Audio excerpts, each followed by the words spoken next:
So we're going to talk a little bit more about avoidance, but that kind of assumed avoidance or mistaken avoidance that others project onto those that they observe. Like I talked about in the last video, this kind of judgment is a common reflex for a lot of guys, connected to their pride and their ego, or some assumed truths in whatever subculture that they're part of in society.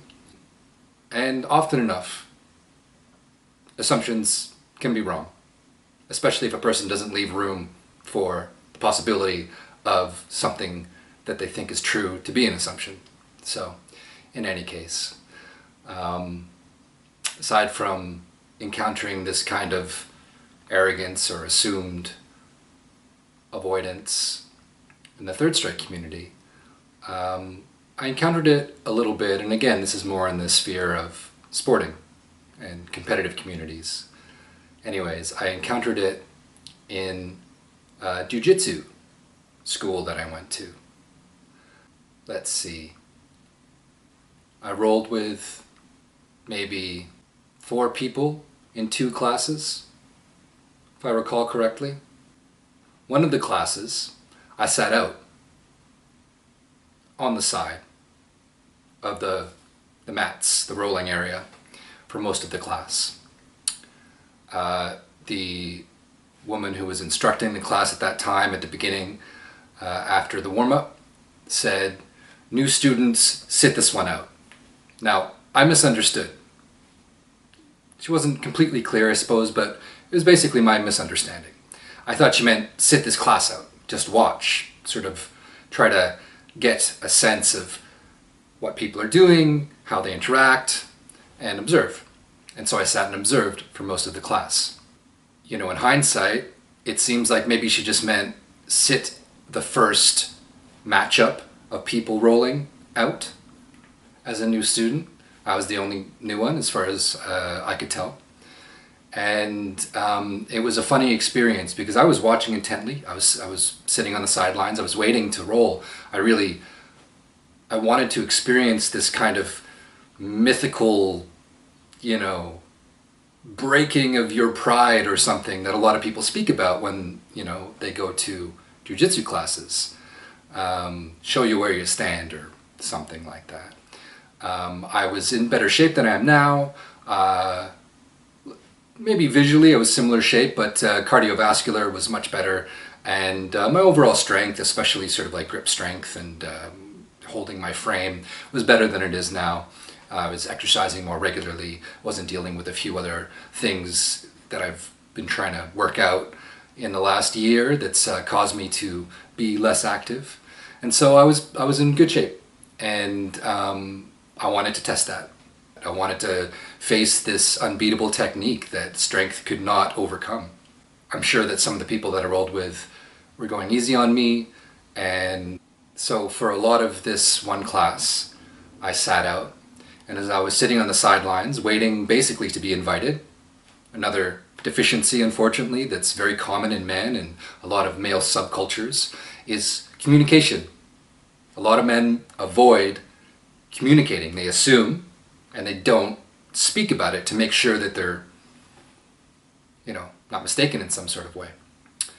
And that's one of the things that happened at this class. I was trying to be respectful. I was a new guy.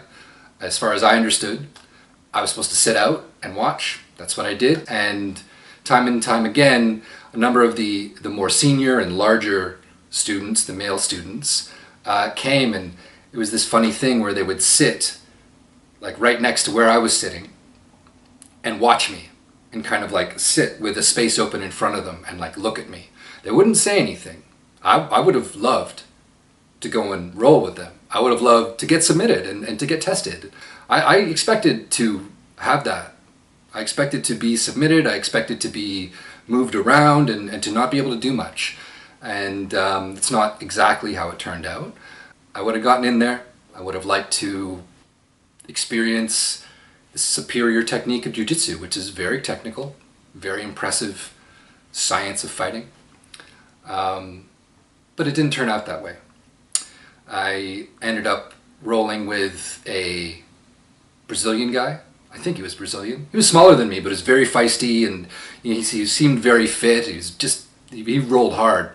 And he got me into basically an arm bar.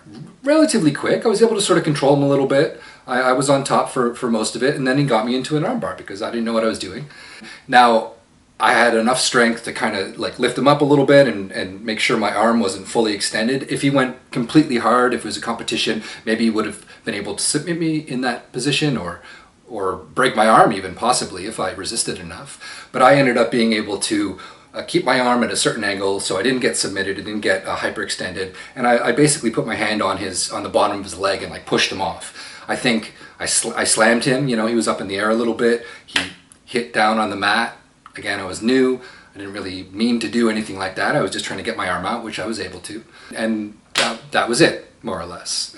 They said, don't slam people, I apologized, and I rolled with another guy who was taller than me, he was huge, he was a massive guy. And I was able to grapple with him a little bit and then control him, kind of sit him down and take his back. And again, I had no experience. I was mostly trying to play defense because I was concerned about hurting people. That was a big concern for me, doing some crazy improvised submission that was mostly, effective because of strength and speed or something like that. Like that's an easy way to hurt someone in the kind of situation that you find yourself in jiu-jitsu or wrestling or something like that. I knew that, and so I was very apprehensive about going too hard and attacking too much. So I was just trying to control, but I got this huge guy down and got my arm around. I wasn't able to get my arm under his neck. I had a general idea of how to do a rear naked choke. I guess like this, hand on the back of the head, other hand on the bicep, try to kind of like pull down, get the arm underneath the chin, and and submit someone. Now I wasn't able to do it. I couldn't get my arm quite under his chin. I cranked his neck, I turned his face red, and he didn't submit. It was very impressive. I had a huge amount of pressure on his neck and his head. I was concerned about hurting him, but we were rolling and he didn't tap. And so good on him. But I was able to control him. He was bigger than me. He was a white belt, but he had been there for a little while. He had more experience than I did. I rolled with another guy towards the end of a class that he was maybe a little shorter than me. He was about my size, or he was about my height, or close to it, but sort of wider. He probably had a bit of weight on me, and he was more senior. He was more senior than me. It was clear that he had like a lot more experience in jiu-jitsu than me, and I was able to sort of control him as well, and sort of get him down and be on top for most of the period that we rolled. And again, I didn't know what to do. I didn't know how to submit him from the position I was in, so I just kind of played defense and control, and I did better than I expected. I went in there expecting to get submitted over and over, maybe even get hurt, because I didn't want to get injured or anything, but I wanted to test myself. And I'm sure if I went back to subsequent classes sooner than later, I would have got submitted, I would have got humbled. I was looking for it, so I wasn't thinking I was the big strong guy at all, right? I was actually looking for that experience, to see the beautiful technical science of jiu-jitsu in action and feel it. I guess getting back to assuming avoidance, sometimes it can be projection, where a guy is assuming that someone else is avoiding, but in fact they are the one that is avoiding, say for example, communicating to see if there's actual avoidance, to try to understand why another person is behaving in a certain way or appearing to be avoiding something. And that was the case with these more senior students when I was sitting back and trying to be respectful at this jiu-jitsu class. I really wanted to roll with these guys. If they had spoken, I would have been right in there and probably would have gotten controlled and submitted. They were bigger than me, a few of these more senior students that sat there, but they didn't open their mouth and use their words. This is a common deficiency with men. Unfortunately, it's reinforced in a lot of male subcultures. Thinking you know what's in another person's mind and what their motivations are, or projecting your own values onto them, and not actually asking, not actually engaging. And sometimes that needs to be verbally. Even in a situation like a jiu-jitsu class, sometimes true engagement, breaking out of avoidance, needs to be speaking to a person. I encountered this in the Third Strike community, where guys would just assume, they wouldn't ask questions, they wouldn't engage, they wouldn't listen. Like, once you speak to someone, you actually also have to listen. And you have to have that other person's responses be able to affect you and possibly change your opinion or shatter your assumptions. That's part of moving through and breaking out of avoidance, right? Is being receptive to what you don't know. So don't avoid things, especially as a man. Use your words. It's not just about looking and thinking and assuming, because that often leads to avoidance. Communicate, ask questions, listen, and allow the responses to affect you. You don't have to take everybody at their word. You use your intuition, right?